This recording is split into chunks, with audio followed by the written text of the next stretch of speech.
ये शरीर का पूरा ध्यान देना पड़ता है।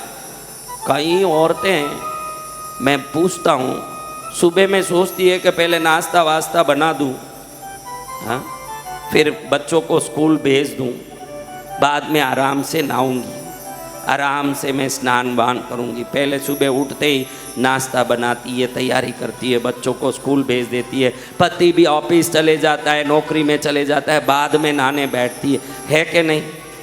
लेकिन स्त्री को शास्त्र कहता है कि सुबह उठते ही पहले नहाएं और हर कर्म नहाने के बाद करें। अगर भोजन देती हो बच्चों को, मेरे को कई लोग बोलते हैं कि बच्चे कहना नहीं मानते, पति बहुत चिड़चिड़ करते हैं। आहार शुद्ध तरीके से बनाया जाए और वो शुद्ध आहार उनके पेट में जाएगा तो आहार की शुद्धि बुद्धि को भी शुद्ध रखेगा। अगर आहार शुद्ध नहीं है तो बुद्धि शुद्ध नहीं होगा। आप नावो ही नहीं, धोवो ही नहीं, पिचाचिनियों की तरह काम करोगी तो बच्चे भी पिचाची रहेंगे, फिर परिवार भी पिचाचों का रहेगा।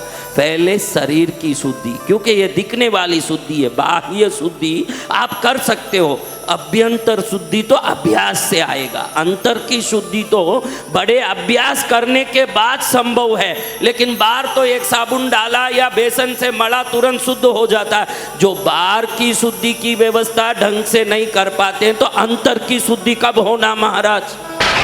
बोलो, अंदर कब शुद्ध होना? जब अंदर शुद्ध नहीं होगा। देखो कोई मेहमान आ रहे हैं, पूरा घर कचरे से भरा है, धूल से भरा है, उस घर में मेहमान आएंगे क्या? तो जो अंदर धूल कचरे से भरा हो उधर भगवान कैसे आएंगे? अंदर को भी शुद्ध रखना है ना, बाहर को भी शुद्ध रखना। पहले महिलाओं को सुबह उठते ही पहले नहाना। अगर आपको लगे दिल्ली में बहुत हुमस हो रहा है, गर्मी हो रहा है, और एक बार दोपहर में नहा लें, कोई गलती नहीं, लेकिन पहला कर्म सुबह उठते ही नित्य कर्मों से निवृत्त हुए, नहा धो के फिर रसोई में घुसे, उसके घर में लक्ष्मी की कभी कमी नहीं आएगी, जो शुद्ध बद्ध होकर के प्रवेश करती। देवता शुद्धि के स्वामी, जहाँ शुद्धि है वहाँ देवता है, जहाँ शुद्धि है वहाँ भूत पिशाच है। कौन है? भूत पिशाच। बहनें तो पुरानी डब्बे भी नहीं छोड़ सकती। पति बोलता है ये डब्बे सब फेंक दे। आपको मालूम नहीं है घर कैसे जलाया जाता है, घर ऐसे नहीं चलता, ये डब्बे रहना। उनको मालूम नहीं है कि पुराने डब्बे दरिद्रता का आकर्षण कर रहे हैं। किस चीज़ के? पुराने कागज भी समेट के रखती है, मेरे को सेल्फ में लगाने के लिए, अलमारी में लगाने के लिए काम आएगा ये कागज। जो कागज पीला पड़ गया है, जो कागज अपना रंग खो दिया है, उस कागज को इकट्ठा करके रखोगी तो वो कागज दरिद्रता को घर में खींचेगा। पुराना डब्बा, पुराने कपड़े, पुरानी चीज़ें, हमको लगे कि हम बचावत कर रहे हैं, इससे हम बचावत कर रहे हैं, थोड़ा बचत हो रहा है।